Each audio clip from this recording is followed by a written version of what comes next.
else we have stopped? I think here, right? After we introduce the three measurements, MAC, MAC, and MAPE, that's we know the measurement. Why we need to know the measurement first before we talk about any forecast technical? Why we first study the measurements of the forecast accuracy? Why? Have you think about it? So we can check the accuracy of whatever method we want. Right, as Patrick mentioned, if we can definitely first study the technicals, right? Different models, but final step that's okay. You have a model, you have model, you have model, right? If I'm manager, have decided which model I should use. Eh? You can argue either way. You say, okay, my model period 1 is better. Your model period 2 is better. Your model period 3 is better. But then who can tell which is best? With the measurement, right? MAD, MSE, or MAPE. Well, which measurements you use is dependent on you. Right? As I mentioned, my previous clients, they all use MAPE, mean absolute percentage error, right? They use MAPE. But also, I know some bookstore use MAD because it's easy to handle. MSE is also used widely, so it's your choice. But now we have this. Come back. But now we have the weapons. Then we can talk about technique. Okay. The first big family of forecasting model we'll talk about is called the time series model. Time series, by definition, is a time order sequence of observations that's taken as regular time interval. Very simple example. If let's say, right, the cereal bars sells in a convenience store. Something like this. Week 1, 2, 3, 4, 5. That's a very simple time series. We haven't talked about any model or something like that, but from this observation, probably that has an increasing linear trend.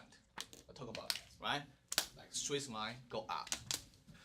So if we have this assumption that the future value of this time series can be estimated from past, which means, okay, if you are the boss of this convenience store, you think about, okay, if we want to make the forecast of week 6 cereal bars, right, demand, probably we'll think about something like this, right? This is the increase trend, something like this. But if you think something like this, you already satisfy this assumption, which means your future value is dependent on your past values. Otherwise, you can't make any forecast. Think about it. You still can make forecast, but you can't use time series. If let's say your future value has nothing to do with past value. You think about you have a romantic relationship with a boyfriend, girlfriend, right? Like hang for 3 years. But you, okay, this person just lost the memory. Why you don't know? Maybe tomorrow he or she will dump you because who you are, right? I don't like you. Well, right? Because the past has nothing to do with the future, right? Well, movie we have seen so many movies like this, right? But in the reality, no. Because the past, okay, you are good relationship for 3 years, definitely has something affecting his or her behavior tomorrow. Otherwise, you don't know, right? Otherwise, lose memory, that's the extreme case. Unpredictable, right? Same thing here, okay. If your products, let's say, after week 5 have some significant change, for example, another convenience store, gas station just opened, right? Well, then you can't use the past 5 weeks historical data to make forecast of week 6 because we know this assumption change. It's not so extreme, not like your boyfriend, girlfriend lost memory, but well, other conditions can also violate this assumption. But if you are in a very stable market, well, I think this assumption is reasonable, right? Very reasonable. Okay, the next one I want to ask you guys. When we use time series whatever model to make the forecast, we use like historical data. Here's our historical data. To make the forecast of the future data, we should always build our model basing on past demand rather than past sales. Question: what's the difference between the demand and the sales? You can have stock out, and that way you wouldn't be able to meet the Demand. Right? Agree with him. Yeah. So, Patrick mentioned the demand. usual demand is equal to sales. Or we go to Walmart, like most times we get all the stuff in our shopping list, right? Because Walmart one-stop shopping. That's our expectation. But even sometimes Walmart, we have seen some stock outs, especially grocery parts, right? Fresh food or fresh fruits. There's some stock outs. When the stock out happen, which means your sales is less than demand. It's clear, everybody? When stock outs happens, which means your sales is less than demand. If you are not clear, we can have a discussion. It's clear for you guys? Stock outs means, okay, let's think about Walmart, right? So you hold like cereals. Okay. Well, today you don't have cereals, right? John, you go to the Walmart, right? You find, okay, no cereal. Okay, that's a potential demand from you, right? But you didn't get cereal. So sales value didn't show up, okay, John buy 1 box of cereal. No. But the demand effects, we should add your demand. How would you calculate that then? Very good. That's what I talk about that. So that's theoretically, if we first we'll talk about, we make the future forecast about demand. We don't make forecast of sales, right? So apple to apple. If we want to forecast the future demand, we should use the historical demand. Right? It's very easy to understand, right? You forecast weather when you use past weather, a temperature or something like that. You forecast the demand, use the historical demand, right? We don't want to forecast sales because sales is easy to control. You think about that. I can have another 100% accurate forecast of sales if I hold nothing, right? Definitely 0. If I hold 1, probably 99.99% I will sell this 1 unit, right? Hold 2 is same, right? It's not object. It depends on your inventory level. So what we really want is to forecast is the future demand. Then we have discussed we should use historical demand. Okay, John also have a question. Say it's really hard to capture the unrealized demand, right? Because you go to the Walmart, you can't find cereal, you can't find like shampoo, condition. You don't tell people. Maybe you ask staff, but they're not inputting into their database. Say, okay, one customer asked for the cereal, we don't have. No such information in Walmart. Okay. Then what we can do? Can we do anything to capture the unrealized demand? If you imagine, you think about, okay, you know that, okay, last week our ice cream has the stock out. So last week's sales data can't reflect the true demand. That's a problem, but we only have the sales data. And then we want to forecast next week's ice cream with last week's stock out sales data. What can we do? Yeah, add another case or two. Hmm? Add more items to see. Add more items. So you mean you want to modify the sales data, right? That's definitely, generally speaking, is correct, right? You definitely first you want to mark the days or weeks that stock out happen. You don't want to put their all sales data into a Excel. You just add one column should be fine. Whether it's stock outs or no stock outs, right? Maybe the length of stock. Let's say this week, okay, 3 days have stock outs, but another week 1 day of stock outs. Okay, then you can simply multiply it by like 1/7 or something like that. You think about, okay, because 1 day stock outs, okay, that's 1/7 underestimates of our demand. Pretty simple, right? Well, something you can do better than just simple estimation is especially for the e-business. You think about Amazon. I think about Amazon. Sometimes you go to Amazon.com, you can't find it's out of stock. It's out of stock. What you can do? Anything you can do? You find out of stock. Put it on your wish list. Wish list, right? Wish list is the unrealized demand, right? Well, it can happen while you click that button, but we know the error is pretty small, right? So if some customer click on a wish list, well, pretty sure, okay, this customer want this item, but well, stock out. Another thing is that, okay, we sometimes go to Amazon, we find, okay, stock out. We don't click on wish list, okay, I don't bother, okay, I don't want to wait. But they can track your information, which websites you have visited, which item you have viewed. Then they have some algorithm to check, historically speaking, right? Okay, maybe 10% customer, well, check these websites, it's the true demand, or they need some analyze. But generally speaking, online retailing store or e-business, they have better estimation on unrealized demand than physical store.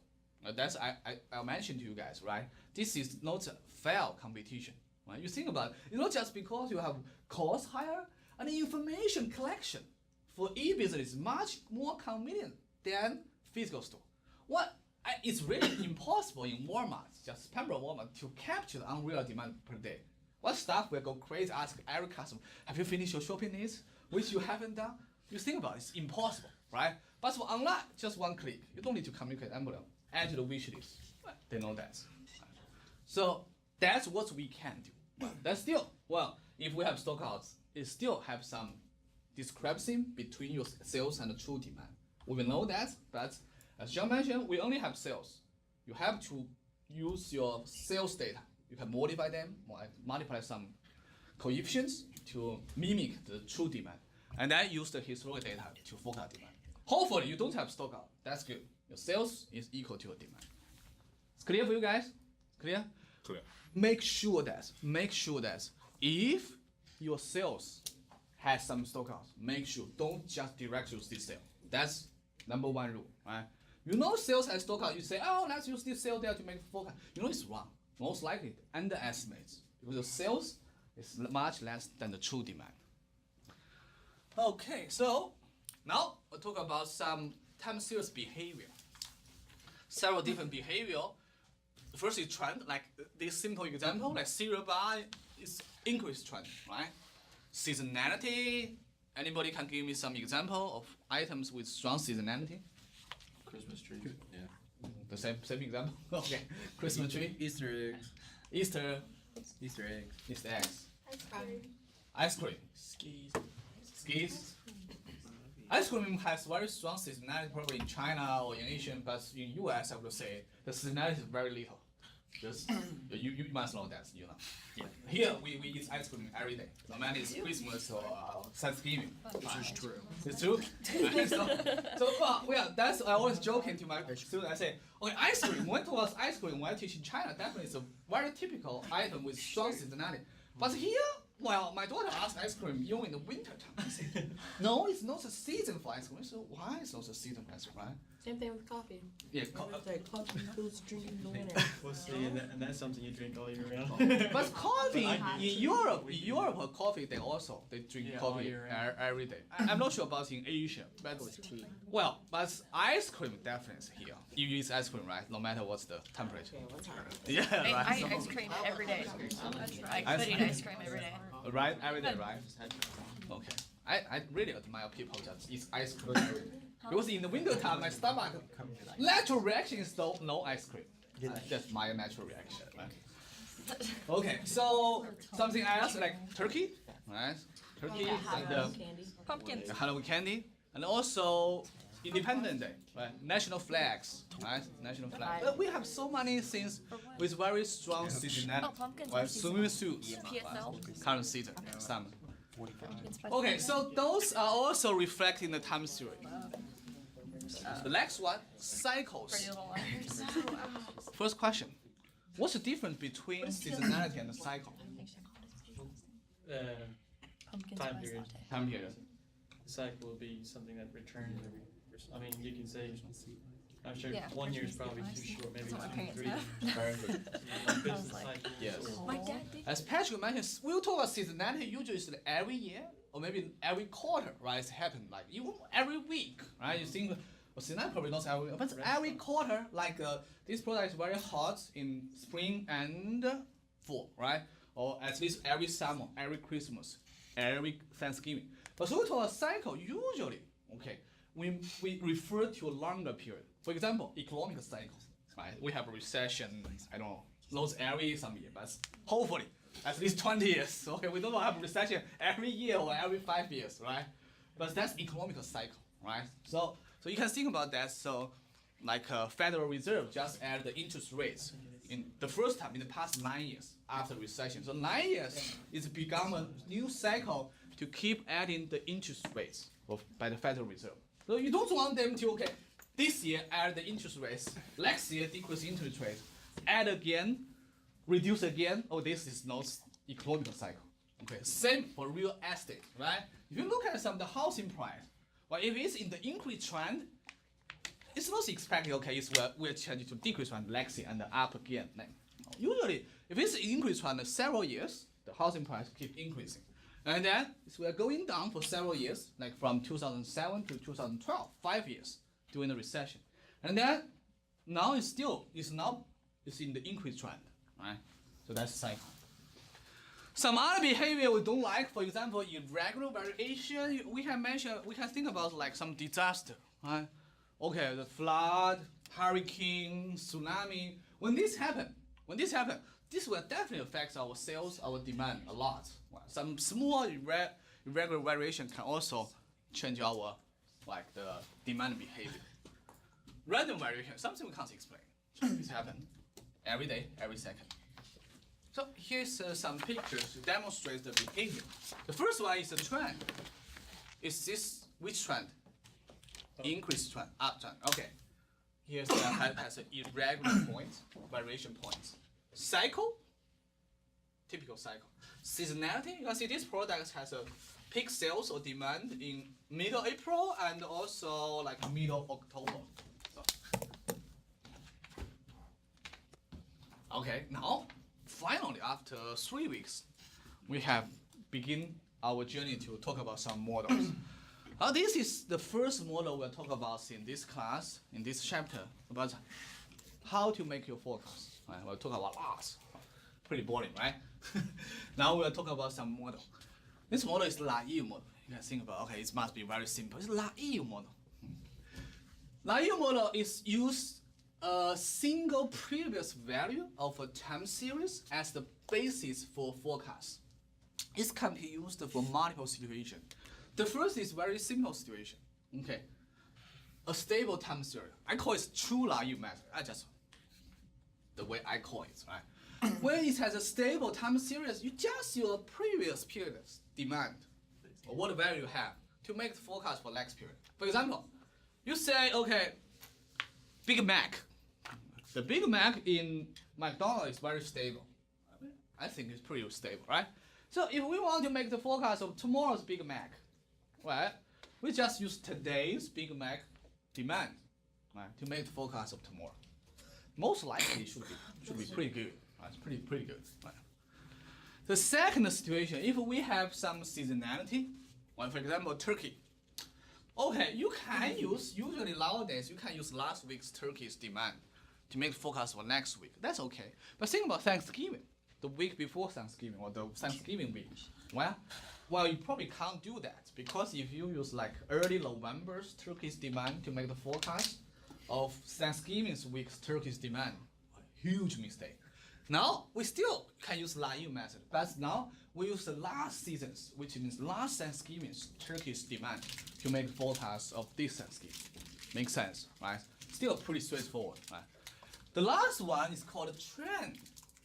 Still naive method, but now we can capture trend. So first we capture the difference between the last two periods, and then we add or minus, depends on whether it's an increasing trend or decreasing trend. If increasing, we add something. Otherwise, we minus something to become the forecast value for the next period. So this is a very simple example for you guys to do. So period 1, we have actual sales or actual demand 40. Right? Period 2, actual is 44. The first question, what trend is demonstrated? Increase trend, right? Okay. What's the change? 4. Okay. It's 4. Then, what is the forecast for period 3? 48. Very good. You guys, 44, that's naive method. Remember, naive method is always use last period actual demand. 44, last period, right? It has a basis plus the change is 4. So you guys, final result, 48. Clear? Everybody? Do I need to write down here? So the change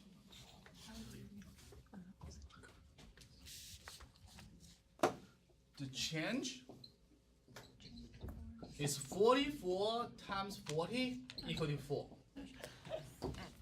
Clear? And then your forecast as the basis of last period's actual demand plus the change, the trend. So finally, we got the forecast 48. That's how it's work. Okay. Elementary school class, right? So naive math is pretty simple, right? Hopefully our all other models are as simple as this. I know it's impossible, right? So, but anyway, so this is the first model. Now we know that, okay, even you don't know too much about forecasting, that's at least one method we can use. But if your demand is pretty stable, like Big Mac, well, you can use that. But last thing, even some turkey, we still can use that. Use last year turkey, right?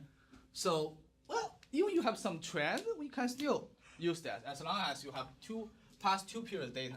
It's pretty good. Second method belongs to time series called averaging method. So, this method works best when a series tends to vary about an average. Okay. It's where smooth variations in the data can handle step changes or gradual changes in the level of series. Three typical methods we'll talk about this. A moving average method, weighted moving average, and an exponential smoothing method. Now it's become more and more technical and very important for your homework exam. Just pay attention. Right? Don't complain, oh, you didn't cover that part. I cover every single part we need to know for homework exam. Okay? Moving average method. So your forecast FT for period T is equal to MA represents moving average method. Moving average of n period. Or this n can be 1, 2, 3, or 4, 5. Any number you like, right? You choose. It's very simple. Just the average. The summation, numerator is the summation of the actual value in the past n period, like actual demand, right? Past demand divided by n. So it's pretty straightforward. Okay. Hasn't finished? That's the reason I recommend you guys to print out the slides. Because you think about like during the exam 1, you still need to print out the slides. Most likely, right? Huh? Jessica, what's the problem? No? You think about it because I'm just thinking. Okay. Yeah. But usually when you are thinking, you are smiling. When you are not smiling, I assume you have some question. I know her from last semester, so she's always smiling. So maybe has no positive feeling about me, but anyway, she's still smiling to everyone, right? So, but anyway, so you think about, so you take notes while in your slides, and then you take to the exam 1. Well, I think it's beneficial. Other than okay, before exam 1, you print out all the slides, it's blank. Okay, that's my suggestion. So, understandable, this formula? Just average, right? But one thing is that I can't teach you guys how to choose the n, right? Because, well, formula is easy. You tell me 2, very simple. For example, last slide, right? If we use moving average forecast, right? Let's say period n equal to 2, then it's 40 plus 44 divided by 2. The forecast is 42, right? Sorry, 40 plus 44 divided by 42. Well, but I can't teach you how to select n. Why is n equal to 2? Why not 3, 4, 5, 6, 7, 8? You can choose any number. Or theoretically speaking, you can choose any number. We'll talk about that. Okay, how to kind of select. Moving average. One thing you want to know that is that, let's talk about the second point. The fewer data points used, the more responsible. For example, you only use n equal to 2, which means you have this assumption. You think about, okay, only past 2 periods value has strong relationship with next period forecast. Right? Think about it. Right? So you see, okay, let's say Big Mac. I only refer to last 2 weeks Big Mac sales. Right? 3 weeks ago, 4 weeks ago, well, probably useless. Well, that's the reason you choose n small. If you use more data point, like n equal to 10, you take the last 10 periods average to make a forecast.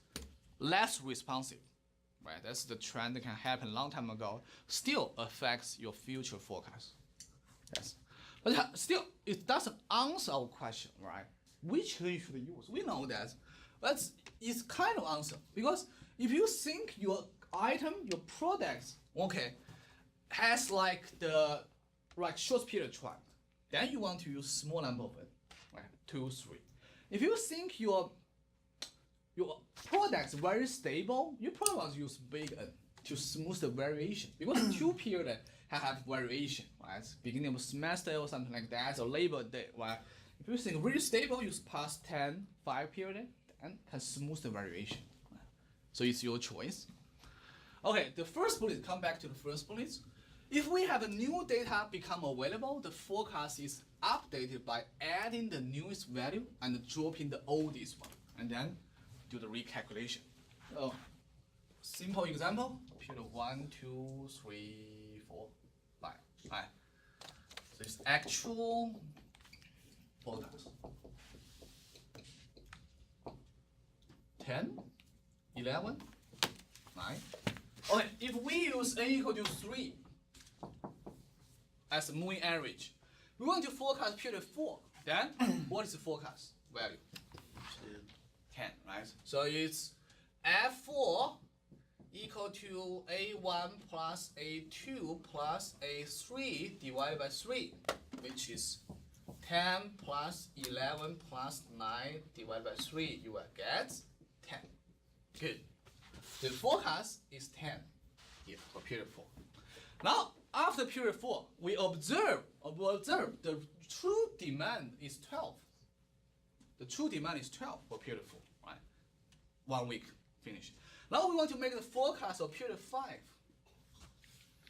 F5. Then who can tell me what is the forecast of period 5?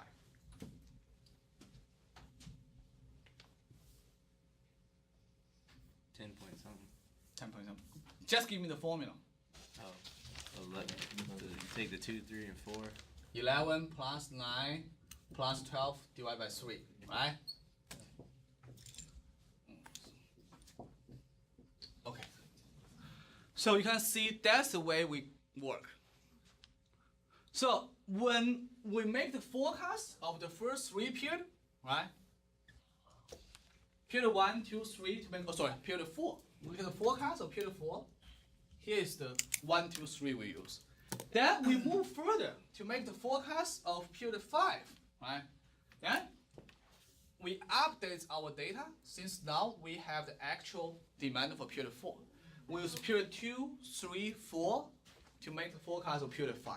Is it, I mean, should forecast of period 5 divided by 4 or 3? 3, because we always use n equal to 3 as our moving average method. Yeah. So it's a constant. Those constants. I mean, You mean n? Yeah, n, well, you can change, but it's not like every week. Like half a year, usually you review your model, like every year or half a year, you think maybe we change the model. But usually it's like not weekly, you don't want to change the model weekly. So we still use n equal to 3. So, but now you can see here, we guess the latest data points of period 4, actual. We dropped all these one. We don't use period 1, right? The points still use period 1. We use the latest 3 available period data to make our forecast. Clear? So it's a rolling horizon.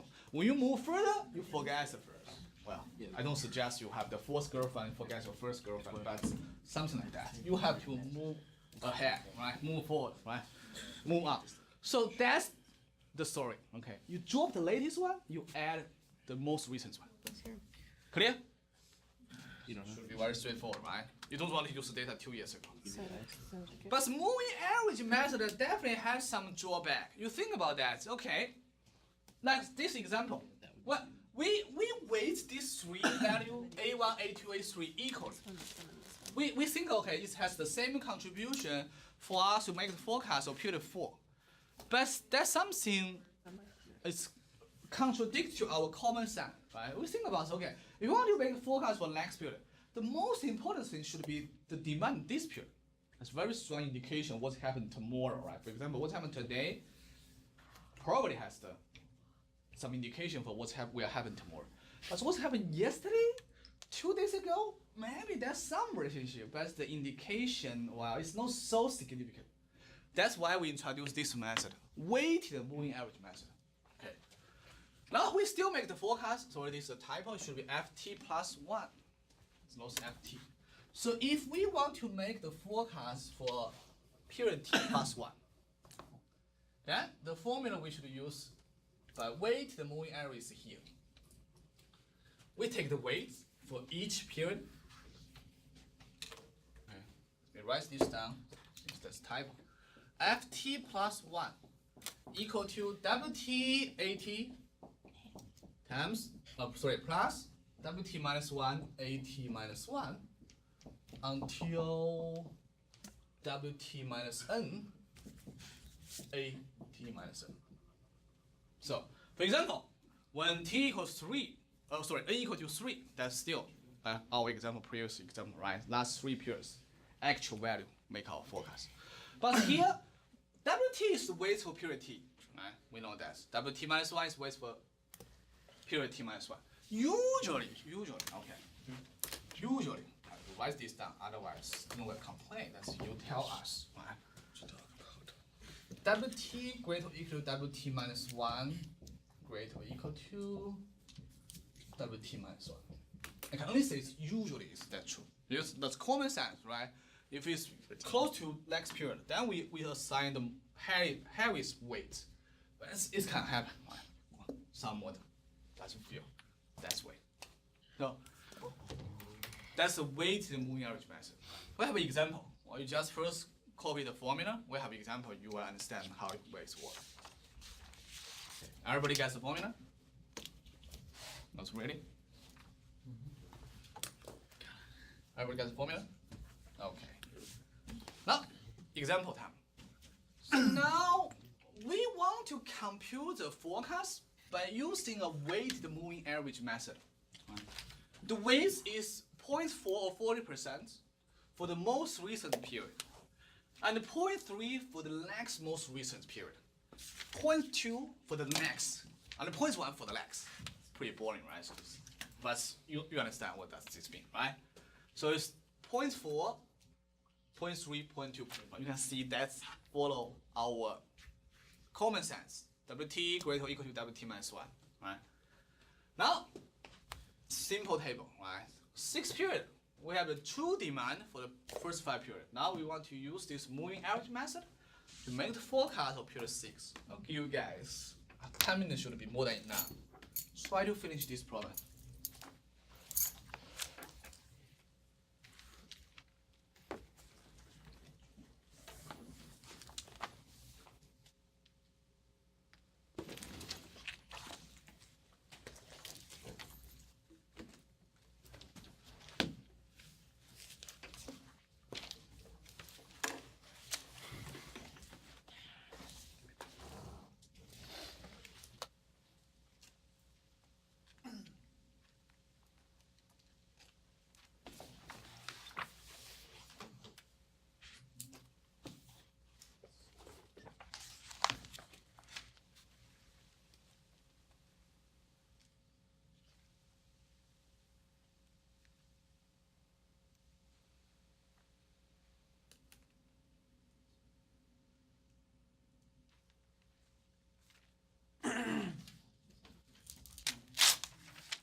Okay, so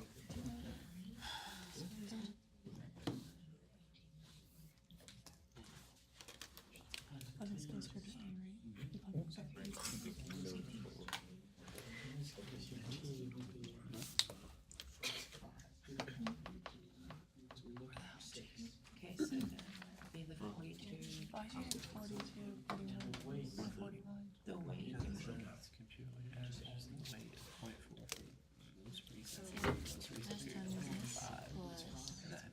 No, because we have the weight. So most recent period. Which period is the most recent period? No, 44. Yeah, I know. 0.4 is the weight for the most recent period. I'm asking you. Yeah, period 5 is the most recent. So should be 0.4 minus weight times. If you know the formula, right? ATT is equal to 5, right? Period 5. What is A5? We're not sure that we're gonna play golf. It's actual demand. What is the value? Which is the 42. Yes. We're looking at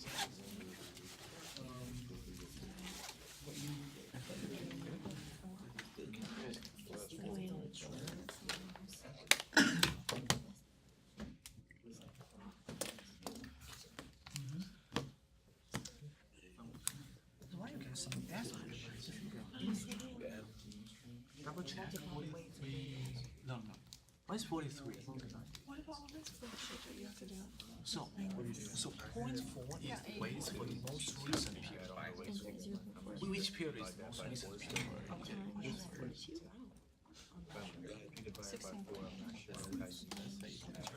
It should be period 5, right?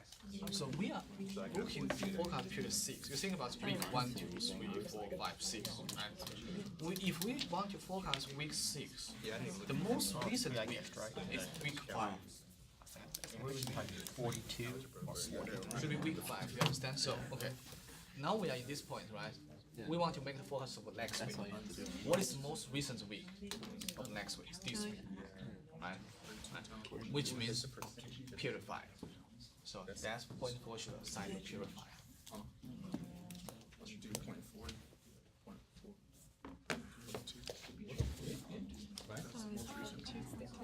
Sure.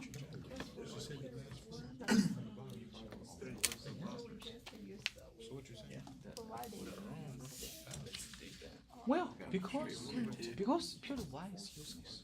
That's a check. So you just put the 0.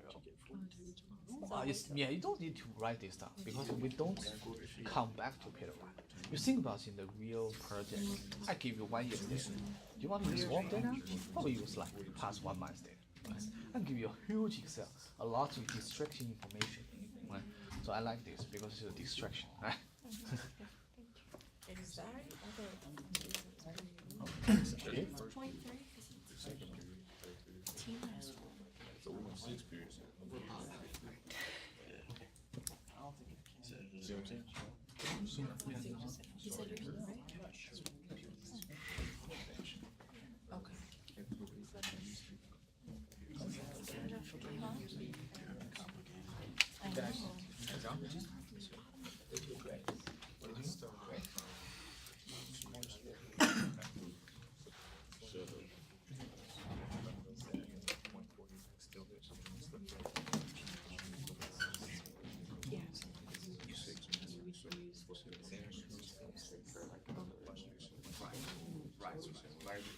So you just follow this one. You want to say F6, and that's your forecast.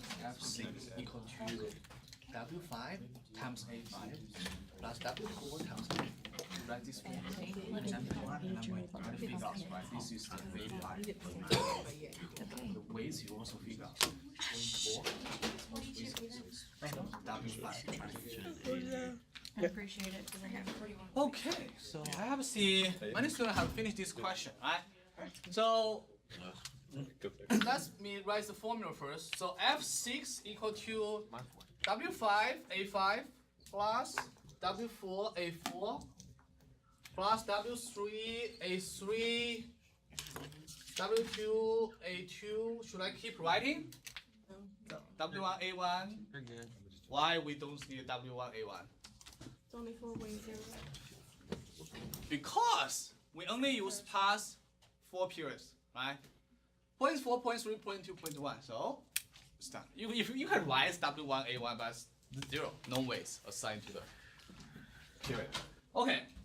Then some students, this gets confusing, right? So some students think, okay, what is the first question you should ask is, what is the most recent period? Period 5. Okay. Then what is the weight? W5. What is the weight? 0.4, right? For the most recent period, we use 0.4, right? Highest weight. 0.4 times A5. What is A5? 42.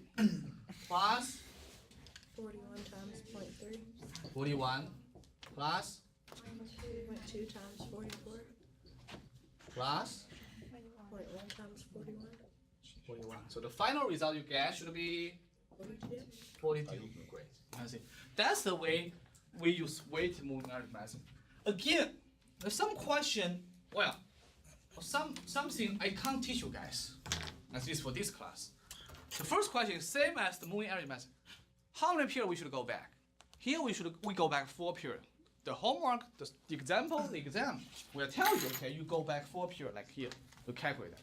But in reality, who will tell you? Not me. If I'm your boss, you tell me, okay, how many periods you should go back to make your forecast. Second, even you fix, okay, let's go back 4 periods, like this example. how to assign your weights. That's an infinite way to assign the weights, right? Why is 0.4, 0.3? This is like too trivial, right? Elementary school, well, you guys this sequence. Well, can you guys some more fancy sequence? Or even you give some random like 0.3285. I was still trying to why it's like 0.3285. It's really hard to find optimal. I can tell you, now we only introduce Laïu, moving average, and the weighting way. But now we already have infinite models. Remember? Because this model is kind of infinite. Every WT can change. N can change. Right? You can use infinite weapons already on hand. How to choose the optimal? I can tell you it's really hard. In the reality, it's really hard to tell me, oh, this is optimal. Use the experience, maybe you can compare, right, two sets of weights, right? For example, the equal weights, 0.25 for each period, compared to this. And then you compare the MAD, okay? After a test for like 4 periods, you compare which forecast is better, right? That's always the way we can do. But still, we can't test all parameters. That's too much, that's infinite, right? But what we should do is that, knows like our homework exam, okay? I know that's most of you guys only focus on homework exam, you pass this class. But think about if you work for the company, I'm your boss, I'm not your teacher. You have to defend whatever you submit to me. You choose this model. That should be one reason. One reason. This model is the best model you have tried. You can't tell me, I go direct to use this model. Well, I can't buy the reason, right? Because you didn't test any other model. You say, oh, have a faculty, I forgot the name, from China, teach me like weighted moving energy. I have a perfect example, still meet my slides. So I should, okay, that's not the way, right? You should test different models. Well, for example, you test this one. You test the last example, moving average, right? And then you also use the Laïu method. Then what we should do? Come back, beginning we have learned. Try next 4 period. You make the forecast by use 3 different models, right?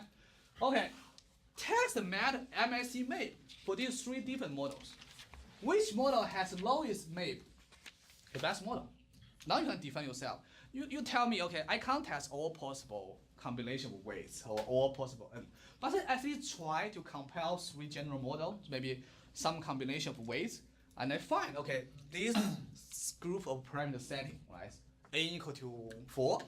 And the WT is that way, 0.4, 0.3, 0.2. For the 3 models, 4 models I have a test. Give us the best MAPE. Give us the best map. Now you are good.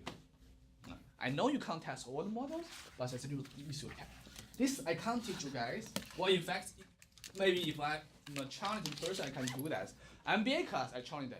I just give them data. You test it. Tell me which method you should use. But the undergraduate level is fine. Exam, homework, give you the data set. Tell you which model to use. But always keep that in mind. This is not the way it's working industry. I give you the weapons, give you the skill. You select best. You have those complain come back after 2 years say, Charles, you never teach us. How do you select the best model? All the methods here. Measurements, right? Different models. You can tell the measurements and you tell your boss, you tell your client, that's the best model with the lowest MAPE. That's what I have done for my client. Otherwise, how can they pay like $200 per hour to you? No way, right? Okay, that's the end of today's class. We'll see you guys on Friday.